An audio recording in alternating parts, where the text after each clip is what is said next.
Today we're going to talk about an all-natural but extremely powerful tool. I was first introduced to this tool, the Australian bush flower essences, through my Healy scans. If you've been using Healy, you might know that it pulls from both the Bach and Australian essence libraries. I'd been working with the Bach flower essences for a long time already, especially the rescue remedy. That's been my go-to for acute stress, especially for my pets. Vet visits, sudden emotional upsets, things like that. The rescue remedy always had a place in my kit, which I added to over a number of years, buying a couple of them every few months until I finally had a complete collection. I've got it right here. There they are. Now, no one ever needs to own all of them. That's just me. Whenever something clicks with me, I go all the way with it. But when I started getting spot-on recommendations for the Australian bush flower essences through my Healy, I got curious about them. And wow, these remedies are on a whole other level. They work vibrationally like the Bach ones, but in my experience, they affect my mood faster and more completely. These essences have cleared old belief systems and stuck walls of resistance that I could not get to budge. These remedies are made from the wildflowers of the Australian outback, and they're designed to support emotional healing, spiritual growth, and energetic balance. They're great for anyone, adults, kids, even pets, and they can be a powerful ally when you're dealing with emotional overwhelm, grief, anxiety, burnout, or even just feeling stuck. You usually take them by mouth, just a few drops under the tongue a few times a day. Or you can put them in water, which is how I prefer to use them, because I always take a few different ones at the same time. You can spray them in your space or apply them topically on you or your pets. There are some videos around on YouTube featuring Ian White, the man who discovered these essences. It's interesting to hear his backstory. You can look them up and check them out if you want to know more. People often ask how they're different from the Bach flower essences, and the short answer is they tend to work faster and go deeper. Now, that is my personal experience. You may experience them completely differently. In this video, I wanted just to tell you about a few of the essences that I've been working with lately, what they've helped bring up or clear, and how you might know when would be a good time to work with them yourself. When you're repeating the same emotional patterns or attracting the same kinds of challenges over and over. You know, like when you make up your mind not to get into the same argument with the same person again, and then find yourself in the middle of the same argument with the same person, even though you promised yourself that you would not do that. Or when you know something needs to shift, but talking it out in therapy or journaling or mindset work just aren't getting you anywhere. When you're going through an upsetting life transition and you feel emotionally raw, that's a good time too. The 4 essences that I'm working with right now have been really moving things for me.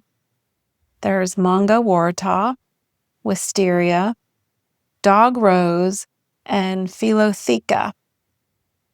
My Healy scan pulls up for me, and they all made perfect sense for where I am right now.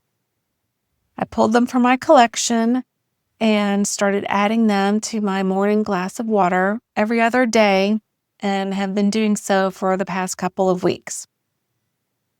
The Monga Waratah is for when you're feeling powerless or overly dependent on others. It's about reclaiming your inner strength and your ability to stand up under your own power. For me, it's helped clear out some deep-rooted patterns of needing external validation or leaning too heavily sometimes on other people for direction or permission. It doesn't just suggest you take your power back, it insists. I was in an office job for over the past 20 years and am now building my own business. And even though doing this is the only choice my soul will accept, it does feel traumatic. All of big life shifts, even the really good ones, can feel traumatic for a bit of time until it becomes your new normal. And now that many of us are pivoting away from the old familiar normal structures to follow our hearts and our true callings, being able to lean on the help of these essences can be a tremendous help. The next one is Wisteria. Wisteria is more gentle but still profound. It's often used to soften and bring out feminine energy. For me, it's beginning to help me feel more at ease and less panicked.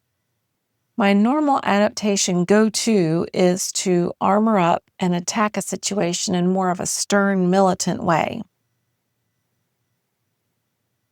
I can get a lot of work done in that energy. That's how I had to be in the 9-to-5 atmosphere, but it isn't balanced and there's no room left for self-nurturing. Now I'm using tools like the Wisteria essence to keep softening the boot camp mentality that I've been in for so long. The next one is called Dog Rose. It is all about releasing fear, especially vague, low-level anxiety or just general unexplained fear. It can bring out courage and confidence, and it helps you open your heart and start to trust that the unknown can and will be good. And the last one is Philotheca. It's beautiful for people who are givers, people who can love generously and openly, but who struggle to receive that same love back. It's been helping me work through a resistance to asking for support and accepting it gratefully when it is offered. It's healthy to be able to give and receive. When we get caught up in always doing for others to the point of over-depleting our own selves, it winds up being no good for anyone. If you're curious to learn more about these, then there are some books on the topic. There are some written by Ian White that list the essences and just go in depth about each of them. I think there's almost about 70 different essences at this point. So there's an essence for just about any challenge you run into. And if you're not the type who enjoys thumbing through the pages, then you can always look them up online. There's all the info you need on Google as well. If you are in the US like I am and you're curious about buying any of these, just a heads up, they're not super easy to find here. I get mine from a website called southernherb.com, which carries the Australian essences and ships within the United States. They're much more widely available in Australia and in other parts of the world, but here in the US, that's been the most reliable source that I have found. I'm not partnered with them in any way. They're just who I've been ordering from for the past few years and have always had a good experience. Well, that's just a short glimpse of my current use of the essences. They will still surprise me with how deeply and quickly they work. Sometimes gently and softly, and sometimes like a lightning bolt. But always with the intention of clearing what no longer serves. That's the important part. If you've used them or the Bach flower essences before, I would love to hear your experience.